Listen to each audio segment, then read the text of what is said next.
obviously she has good understanding of our work. So it's useful you have any questions regarding how to speak to people. You can ask her so that she can really guide us in that. Can you hear me now? Yes, we can hear you. That's a good step.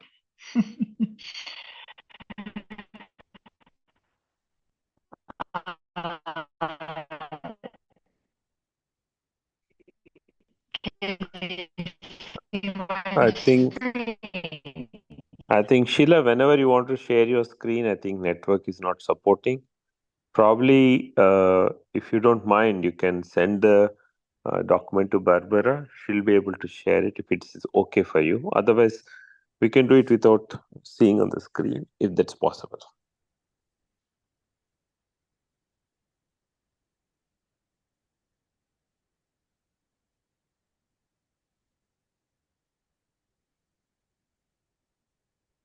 Okay.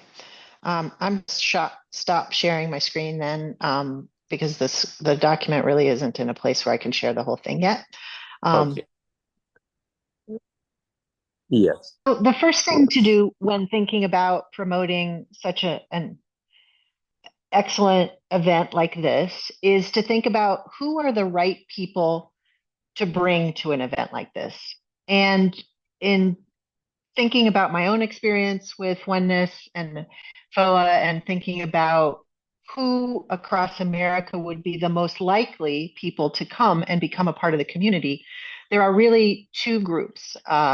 One group is people who are already somewhat spiritual. And today, 70% of US adults describe themselves as spiritual in some way, and 22% identify as spiritual but not religious.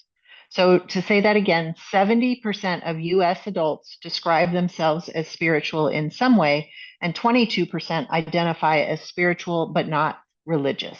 So this broad engagement includes various spiritual experiences and practices, such as feeling a deep sense of wonder about the universe, spiritual peace, and connection with humanity, which are reported by a substantial portion of the population. So that's good. But as you think about who you might invite, think about who you think is spiritual. The second group that may be good to invite are people who are into personal development. And again, the oneness movement is very different than self-help or personal development, but think about people who are interested in personal development. They may be some people who might be on a path to become involved in oneness, even though they're not quite at that level yet. So the global market for personal development was valued at approximately $47 billion in 2023 and is projected to reach around $50 billion in 2024. So both groups, whether it's the spiritual group or the personal development group, and there are obviously people who consider themselves to be in both camps, both of those groups are ideal target people to become involved in oneness and FOA. The North American market for personal development accounts for 34% of the global market in 2022. So what that means is that in the United States, there's a strong culture around self-improvement, around personal growth, around spirituality and things like that. But those people are not necessarily always the same.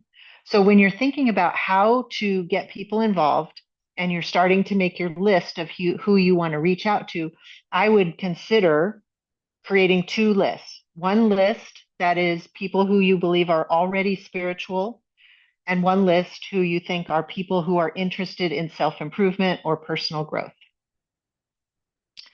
So from there, to start thinking about how to communicate. So we're always tempted to tell people something like about FOA and then push them to see what it is. So we usually start with a conversation about what it is. And that's really the opposite of how we should talk about it. That method really makes it more about us and FOA and less about themselves. And the way people make decisions is to have people find out about them first and their problems and make that the focus of communication, and then use the conversation around FOA to be the answer to whatever they are suffering about. And so here's an example. So let's say I'm talking to a friend and I say, I love you, and I hear the pain in your heart around your kids. I hear what you're saying about whatever they're going through.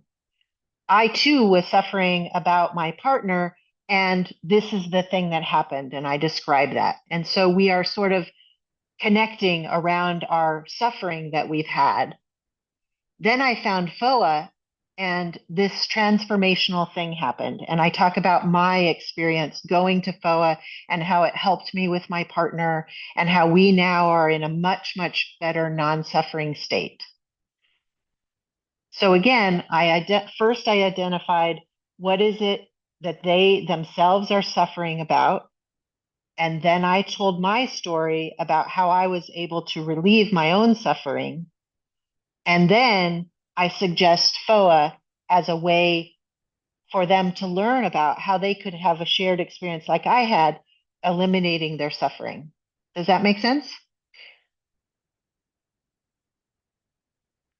So this is called the story brand method, and it's the single most effective way to both get someone's attention, draw them into you, and to influence them to move forward in a way that would be helpful for them. So again, the most important thing is that you find out what is their pain, what is their suffering, really listen, show empathy for that, share your own experience of suffering and how FOA was able to help you to solve that, and then to invite them to come to FOA. And so it's absolutely the opposite of how we typically talk about these things, where we just say, I went to this FOA thing and it was really amazing, and we tell about our story. It's actually more powerful to find out what they are suffering about and then tie FOA to it. And so I have a couple of videos that I can give to Kumar for you to listen to learn more about how to do that. But again, it's really important that you put their suffering and their pain first. It's also really important to remember that they don't have the language that you have to talk about this. So most people in America wouldn't know what enlightenment is. Most people would not know what a transcendental moment is. If they're deeply spiritual, they might know what it's like to communicate with the divine, but they may not know what or how to relieve suffering. And so it's really important to put this communication that they're having in sort of a more basic language. So you're talking about suffering or not suffering. You might talk about beautiful state, but talking about the four kinds of enlightenment would probably be too advanced at this point for people who've not been exposed to FOA at all.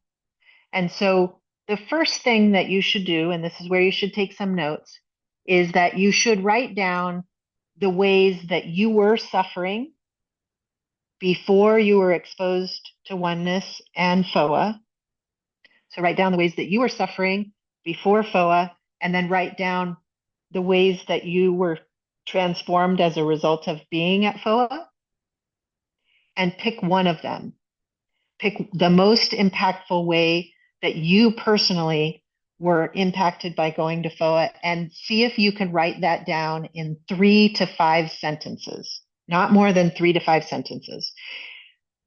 When you're communicating with people, they get lost if you're not very succinct and simple in the way that you communicate. So if you can describe your own impactful field of awakening story in 3 to 5 sentences and make it very powerful about what you got out of it, that's going to be really great.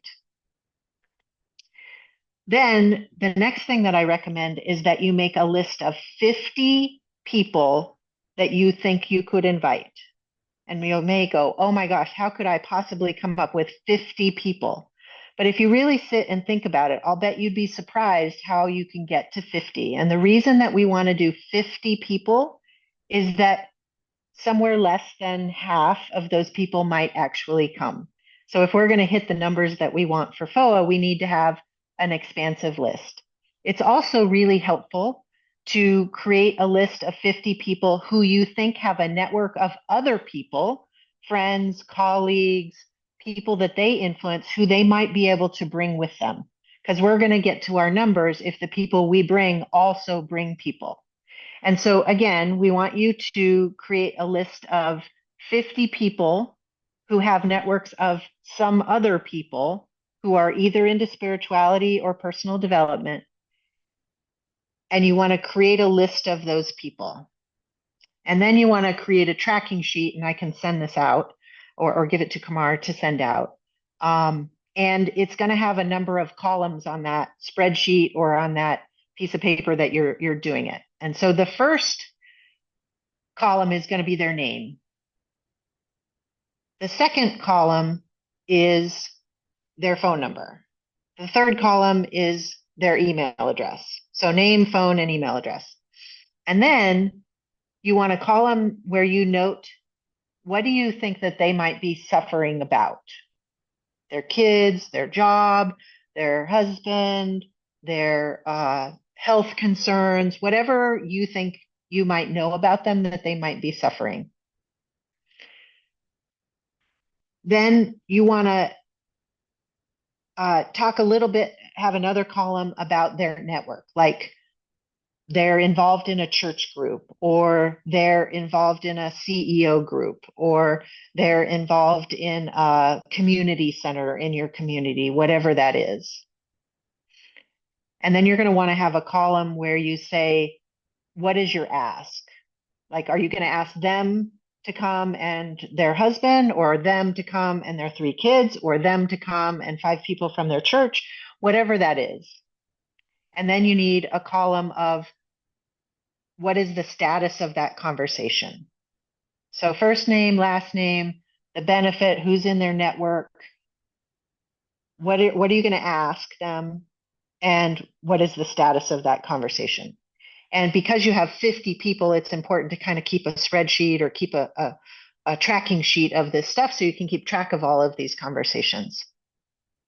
So once you have the people, you would want to reach out and keep track of the results. And again, typically only 20 to 30% of the people you ask will come and bring people. So it's important that you not get discouraged, that you keep moving, and you stay focused on the fact that bringing any number of people is going to make a huge difference, because the more people that we bring to FOA, the more of a ripple impact we're going to have on the world. It's also going to require repetition as you reach out to these people. Most people don't come with one ask. Most people don't return your call or your text the first time. It will take repetition. And most people give up after 3 tries. But the people who are successful are the people who make 5 to 8 touches or outreach to a person. And a touch is an email, a phone call, a meeting with them at the grocery store, all those kinds of things. But the magic number is between 5 and 8 touches to get somebody to get engaged with you. That's when you would have that conversation around their suffering, share what your suffering was, and how you were able to transform as a part of being at FOA.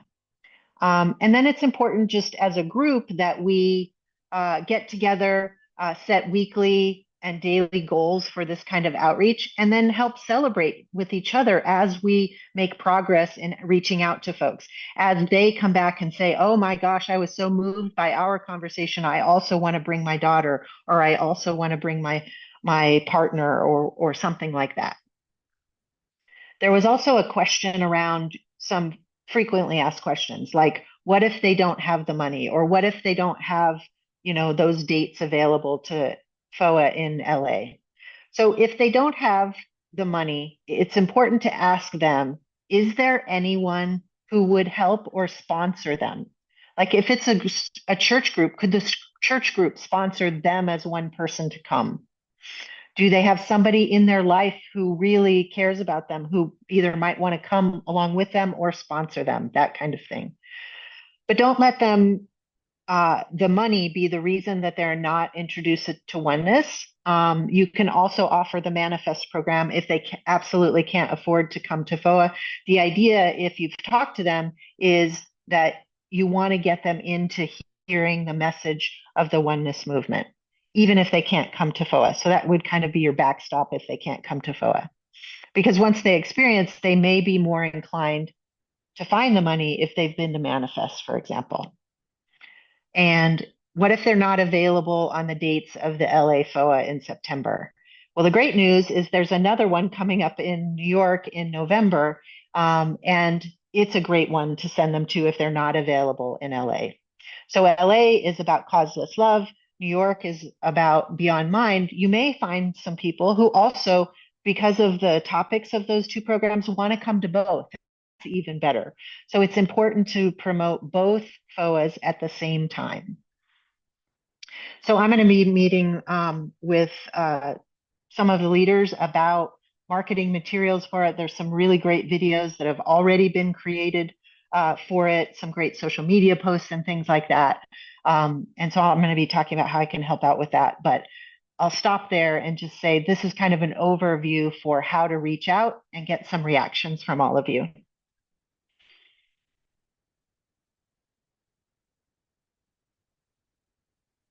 Questions, comments?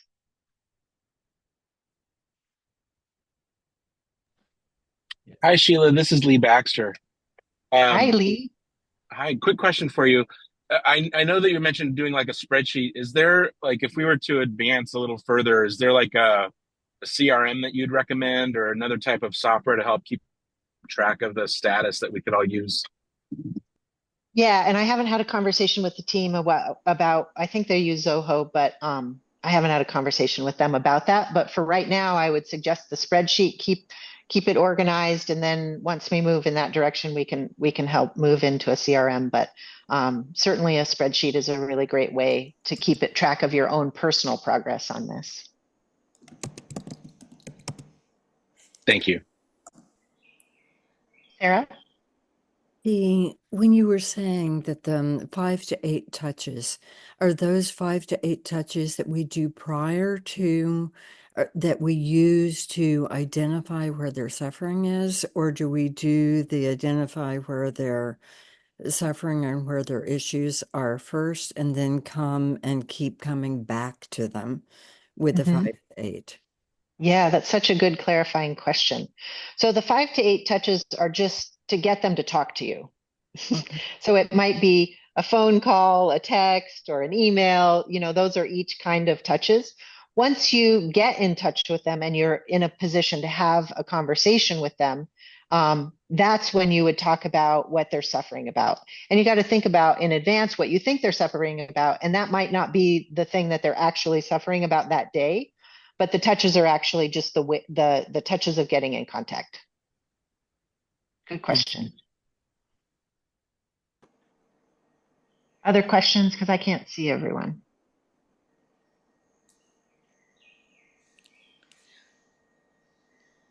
Hi, Sheila. My name is Keita, and I have a Hi, question Keita. for you. Hi. I have a question for you about the spreadsheets. Is there a place to keep track of the date? Like, do you have a special column for that? Or Yeah, it's a great idea. sometimes, Yes. yeah, And I sometimes we can get send so out much the spreadsheet. information. Okay. Yeah. So important to keep track of the dates of all those touches, right? Would you put it as a column in itself? Yes. Okay. Thank you. Mhm.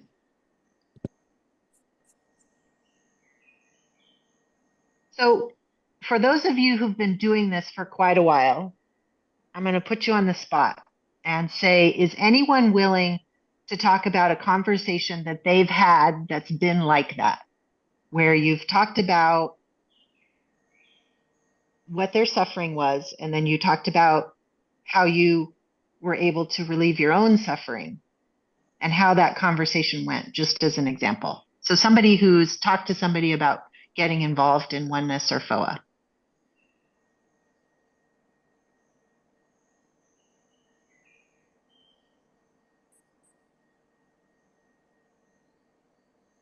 I can speak to that. Can you hear me? Hi, Mary Lou. Hi. Great input on all of this. And I can speak to it from maybe the person that was influenced the most. I was in Sedona. I walked out the front door. I was grieving for 6 months. A workshop I thought I'd get to attend was canceled. And I ran into Margaret Joy, first time meeting her. And within 5 minutes, she told me about oneness. And within probably 6, 7 minutes, she told me about the conference in LA. And I had already shared a little bit with her about my daughters. And so she was able to share with me that the whole FOA experience was going to be about suffering and non suffering. And so immediately I said, I'm in. And it was because Margaret Joy just really listened with her heart and knew that suffering, non suffering was the sort of place to start with me. So that's an example of being someone on the receiving end of that kind of communication that moved me to immediately sign up for FOA last September.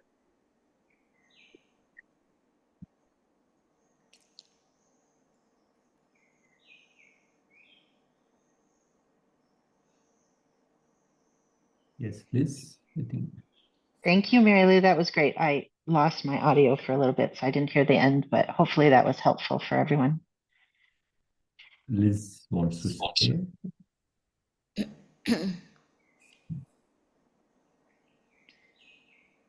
Yes, Liz, go ahead. Hi, Sheila. Thank you. Thank you so much. Liz. And thank you, Kumarji, for hosting this forum. Really great information. I was just talking with Lee and CJ Saturday morning about this very challenge and a lot of the things we had come up with, but you put them in a very succinct and direct order. And it makes so much sense.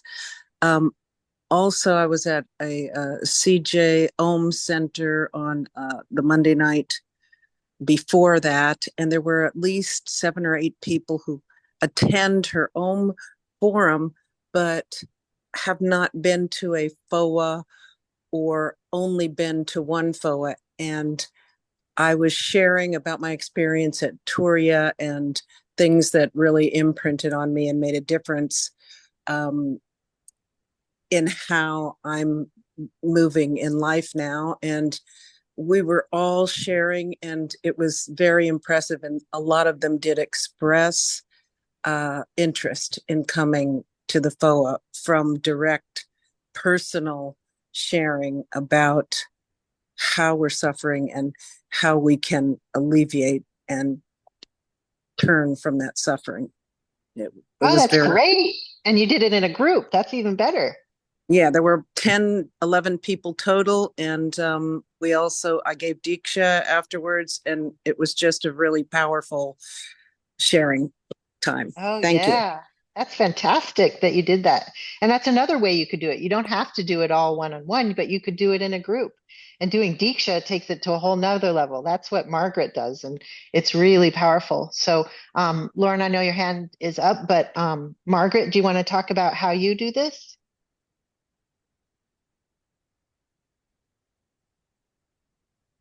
Well, first of all, I love this. I love that we're having this conversation. I think what you're saying in terms of our connecting with people is probably the most important. And, really feeling them, feeling where they are in their life. And as you're listening, in that connection, being really present to the power of the field of awakening, the power of that. And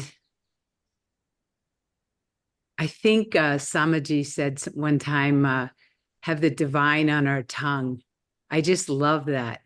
I realize that's actually what's really there is the divine's on my tongue, because I'm someone, I can give you a whole lot of information, but when I'm super connected to the divine, like I was with Mary Lou and our shared experience and talking about our dog and our daughters and both of them from other countries, it's that instantaneous connection in that way. And then plus I love to see people blossom, so I'm just going to say with Mary Lou, I didn't even know her, but we become very good friends, and I've been just watching her blossom and blossom. And I guess that's what I see in everybody, is that potential for blossoming and how powerful the field of awakening is for that. And so I do want to share my former husband, because I think that was probably one of the most interesting ones, because I had a whole lot of ideas about when and if he ever would come, So I mean, I'm sure we all have people like that. We've have an idea of who they are, what they're involved with, whether they would work it out. And when he was sharing one time about his physical pain since COVID, and I thought of so many people who've come to FOA who literally have been able to revitalize their energy and to disappear that pain, and the power of the Diksha, and being with Pritaji, and it was impossible in many ways for him to come, whether it was financially. I wanted to say a little bit differently with financially, because I was willing to sponsor him, but I also thought it would be really great for him to invest in this for himself. And as we had that conversation, he worked it out. He just worked it out. So I don't know. I guess that's And and did he work it out because your conversation really made him see the possibility of a more compelling future? Like that, it made it important enough that he wanted to find a way? Well, it was more that he goes, oh, I guess I do have miles that it was like he started seeing the opportunity of this life free of the sentence of a prolonged COVID, that he didn't have to live with that for the rest of his life. And I told him he could lie down in the back of the room, and and we of course went through a major journey ourselves during the FOA, and I think that probably was part of my resistance, like what it would be to have him be there, and what I would have to deal with. So anyway, it was just making every aspect of it possible for him, but where he came up with it, not where I came up with it for him. Very powerful. Thank you so much for sharing. You're welcome. Other questions? I think Lauren, you had a question. I did. It's not really a question, if that's okay. I just was going to talk about something that happened recently for inviting someone. So I just want to say that having done a lot of the work, as I relieve my suffering, there's more space to hold others' suffering or others. Oh, that's such a good point. To be more present with them instead of my mind always churning on my stuff. So I had seen a friend the other day, and something that worked really well. I was chatting with her, and I was really saying, tell me what's going on in your life. I really am interested. I love you. I want to know. And so she went into this story again, and I said, the last time we spoke, that story was still alive, and it's still alive now. And it seems like your mind is really focused on it, like it's just weighing on you. And she said, it's weighing on me. And I said, I remember the days when my stories were weighing on me, and I just don't have many of those days anymore. I said, I can't say it's all gone, but there's such freedom. And I said, and I found that at FOA. And so I was able that was such a great way to state that. Yeah, and I realized through this conversation we're having, the only reason I could be so vitally present with her was like my mind is not constantly suffering anymore. So I want that for everybody, because that's how we can enjoy ourselves and be present. So after I walked away from her, she's on my call list this week to call back. She said, well, call me back, and I want to talk about it. But I realized as I walked away, wow, that's a great way for me to enter that, is like, wow, I've heard this story so long, would you like a solution? would you like to be free of it? Do you want Yes, another exactly. story? Yeah.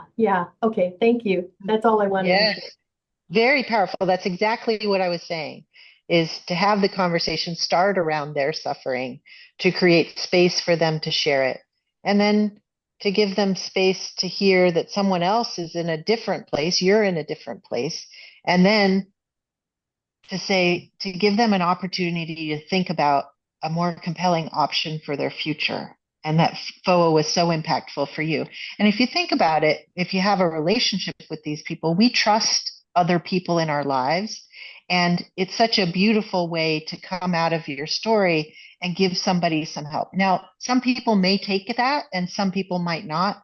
And I've also been in experiences like this where they don't take FOA LA, but then they come back and they take FOA New York because they've had more time to think about it. Those kinds of things are really beautiful. Erin? Hi, Sheila. Hi. Um, I want to share about a couple of ways that I've had invitations recently in the last 6 months, I would say. One is long-term invitations. So I have a friend, Sue, who actually, my invite originally was to tapas for her. Uh-huh. And as it turns out, that just doesn't work out in her very hectic life. So I said, well, why don't you come to FOA and I'll go too. So we ended up going to FOA, but the invitation had to be left open because of her life. Like, it can't be like, okay, come on, register, which I can tend to do. But it was more to be an open invitation to her. And when she came, it was so mind-blowing for her that now her whole family is going to FOA in LA. Wow, that's awesome. So that's one way that I found is working, is it's a long-term thing. It's not this Right. short-term pop. The other way is I come in through the Beautiful State Workshop. And, I haven't heard that mentioned here, nor Stress Detox, which are fabulous ways of bringing people Yes. to FOA. In fact, so I've started doing them again. I haven't done them for a long time, but I've started doing, the Beautiful State Workshop again. And what I have found with many people is they aren't necessarily willing to put the time or money in initially for FOA, but they will for a weekend. And they are willing to put in that amount. But then when they experience the power of the Beautiful State now, which I was blown away by it. Of the 7 people that I did my first Beautiful State, of the 7 people, 5 of them are going to go to FOA, not necessarily A fantastic conversion rate.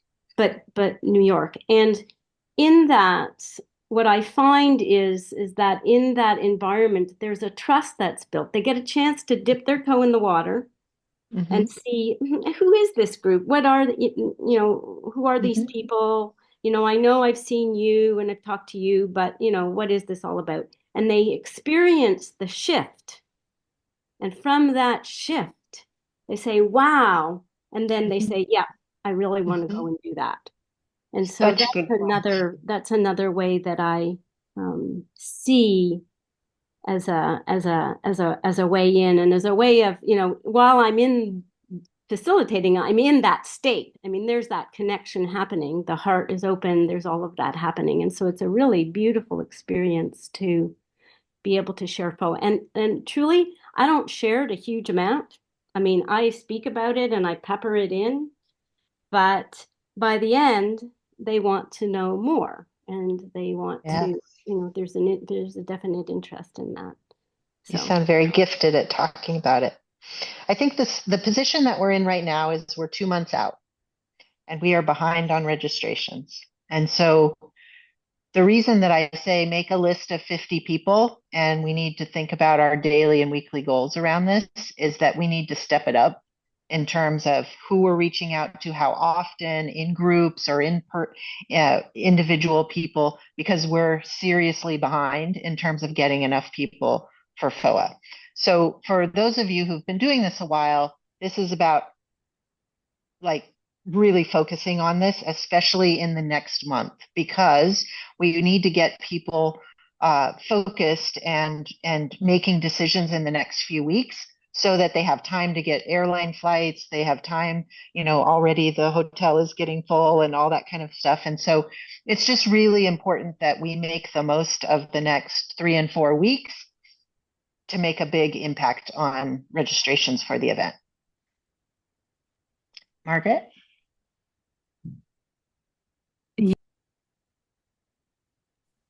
Yeah, I wanted to ask about, I've been doing this for some time and I'm looking at people on the call here who we've been doing it for some time. So in making the list of people, I noticed, so, my list, there's some people that have been on the list for a long time, and then there's some that are relatively new, some that are spontaneous, things like that. But I notice just in making the list that I have some reservation about that I'm, how can I go and tell them again and ask them again?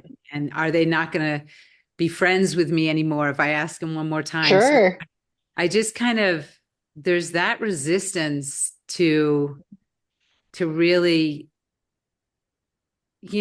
really have my passion for this be expressed, once again to this, some people that I may have done it before, Yes, such a good point. And I would think of it myself as someone who is in sales, who I get that same resistance when I'm doing sales, is that I try to go at it with an open mind that maybe their suffering is different this time and just focus on the suffering part. And if the suffering is the same and you've already had the conversation, maybe you let it go and you move on to someone else because they really just aren't open. But you know how your insurance agent asks you once a year, like, what in your life has changed? This is about what in your life has changed. Is it worse? Is it better? Is it totally different suffering? Because the whole in is, what are they suffering about? And do they have enough pain around that suffering to want to do something about it? So that's one thing. The other thing is, if you have a few people that you've already invited or who are coming, use it as an opportunity to leverage their network. So get those, let's say you've already invited 3 people and they're coming, then get together with those 3 people and say, who do you know? And help them come up with a list of 25 or 50 people, and then go with them to work their network so that it expands your network. Such a good question. Other questions? One question, Sheila. Yes. See, you said at least 5 to 8 is a good touch so that we know whether they have interest or not, right? So once they express their interest, how many more touches to convert them into FOA? Like, of course, a similar It's question. usually 5 to 8 touches from there. So at every step, it's 5 to 8 touches. And it's just because people are so busy. They get between 3,000 and 5,000 marketing messages a day. And so people are really busy. You may be able to do less touches if it's a very heartfelt experience, sort of like what Margaret was talking about.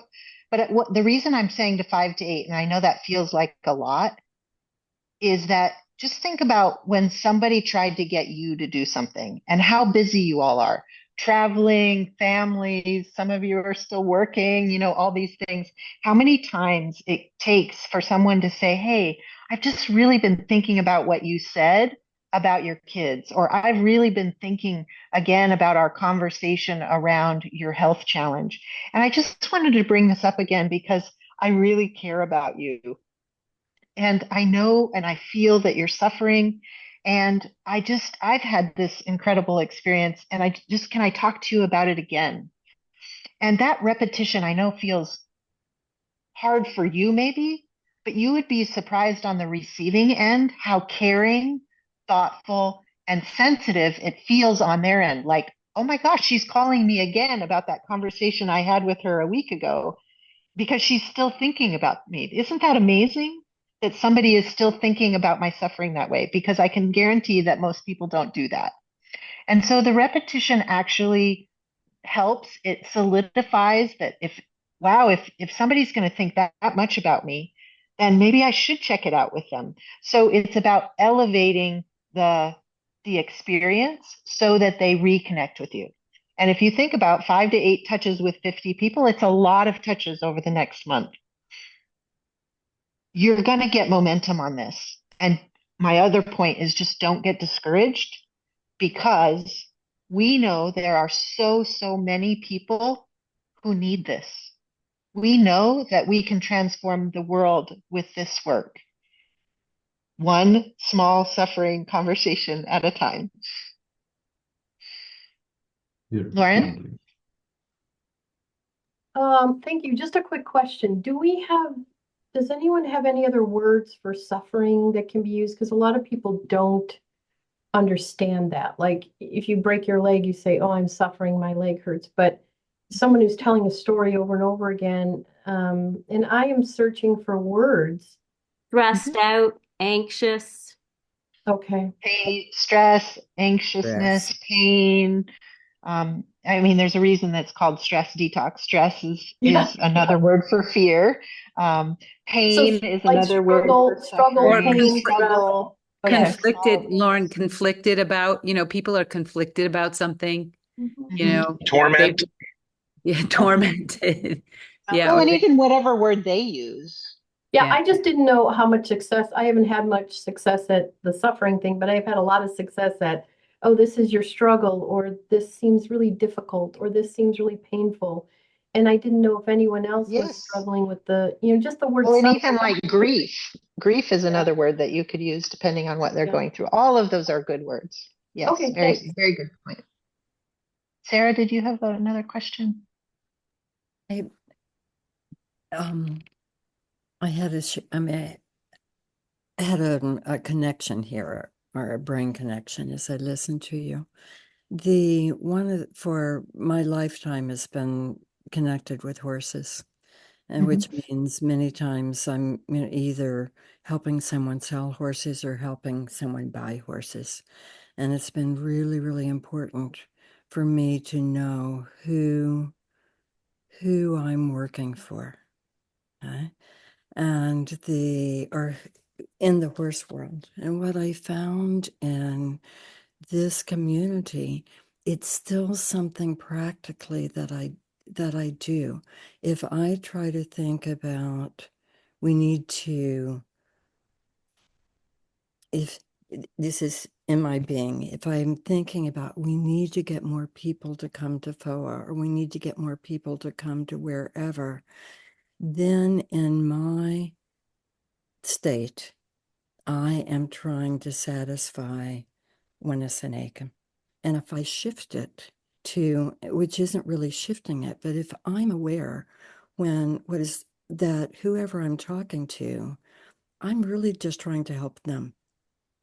Yes.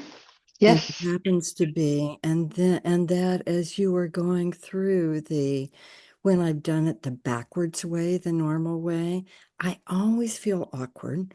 It doesn't work out. I'm trying to be good. I'm trying to be a good student. I'm trying to get the numbers. I'm trying to do what I'm supposed to do.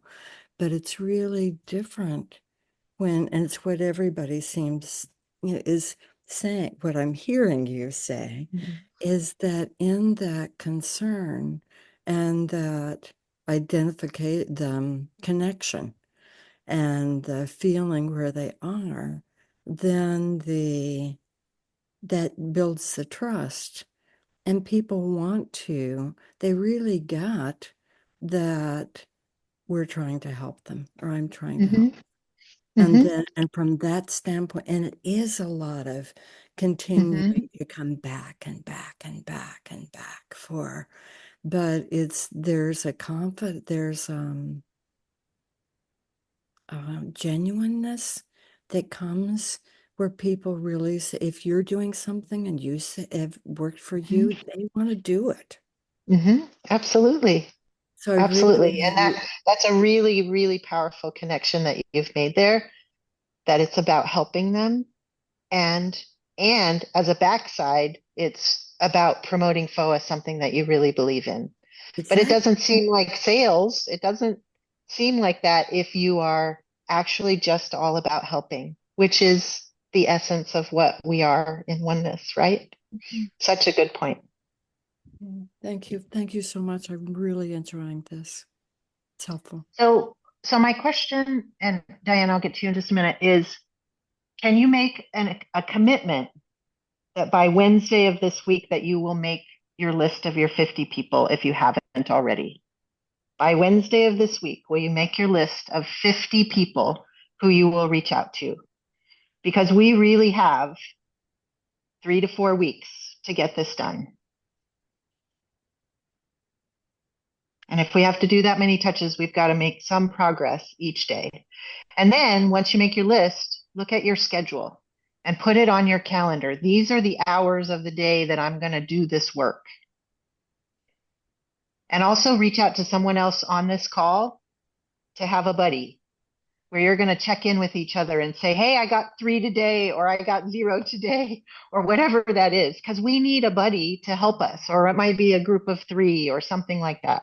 But we need to be each other's cheerleaders, and we need to celebrate when we get people involved.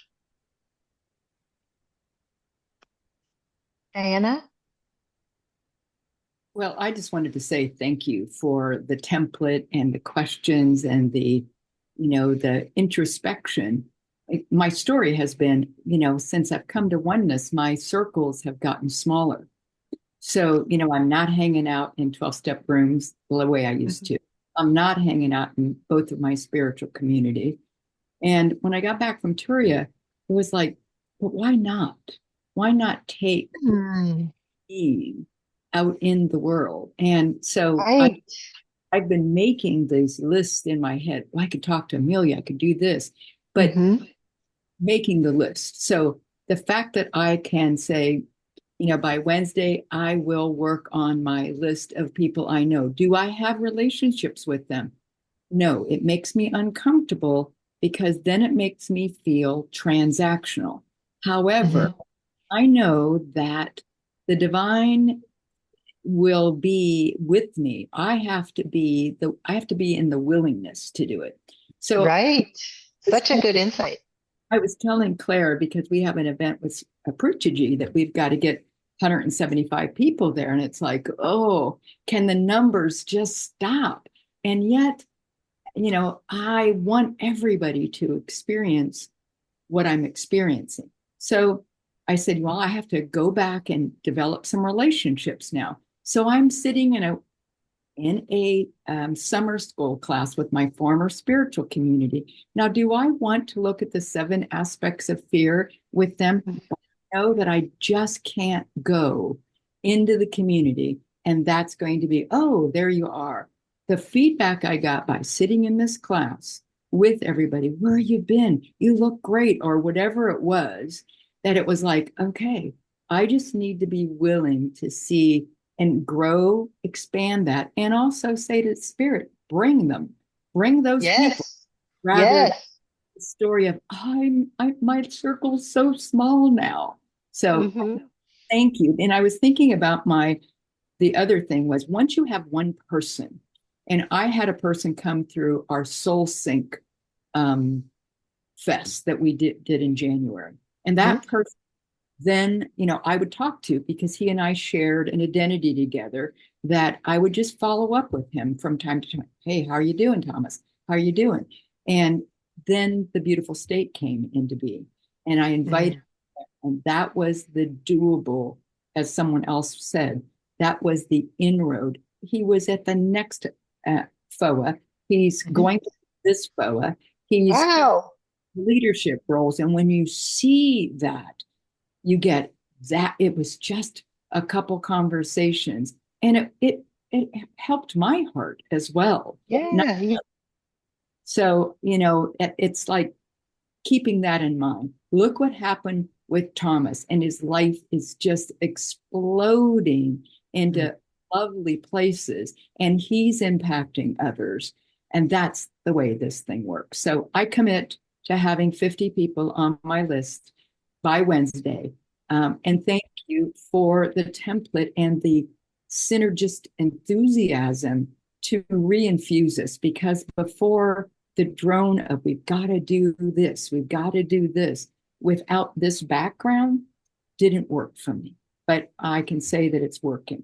So thank you. Oh, well, thank you, Diana. That's great. And such a good insight, because we certainly don't want to be in suffering around the outreach, because this is such a joy to get to talk to people about this incredible experience that we've all had. And it really, we all know it really helps people, right? And so just having the gift and the opportunity to get to talk to this about this with people is, a gift in and of itself.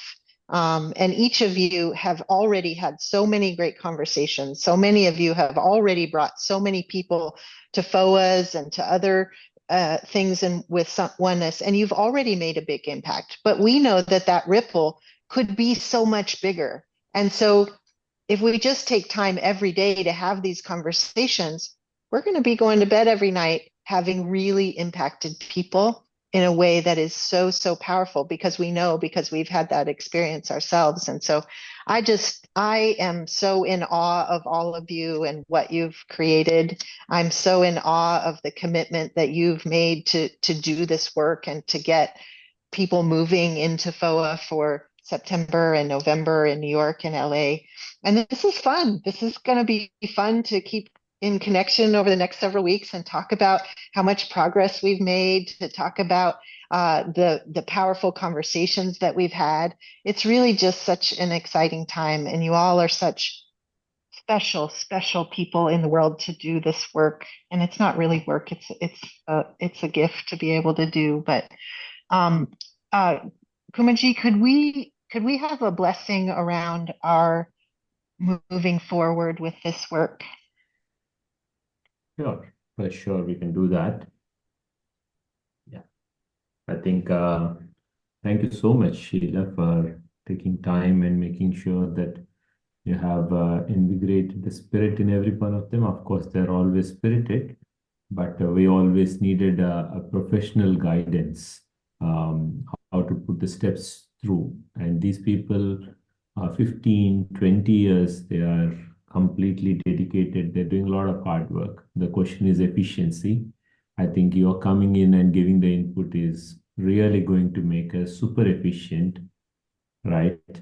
And a new strength has really arose in every one of us after listening to you and getting clarified with the few questions we had. And I think you have spirited us again. I think the confidence is coming back that we're going to cross our 550 in LA. With So ease. Thank you. So let's hold that intention. Let's go for a strong prayer. And I can do a diksha now for all of you. You can start holding the intention that we will make this happen. We will together make this happen. We'll also engage our other Mitras also to make this happen. Okay. So let's close our eyes and go into this deep diksha meditation. So hold the intention. I will send the diksha with an intention now.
Shanti, Shanti.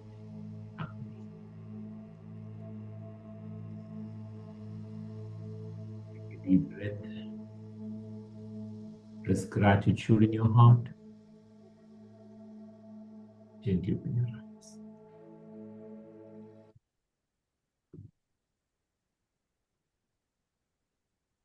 Thank you so much, Sheila. And thank you everyone for coming. And I would recommend, like, the recording is there. If you want it to be available for your other Mitras who missed out on this, and all the like-minded Mitras who are ready to just take the LA forward to its target. So let's make sure that everybody gets on the job and let's make it happen. Okay.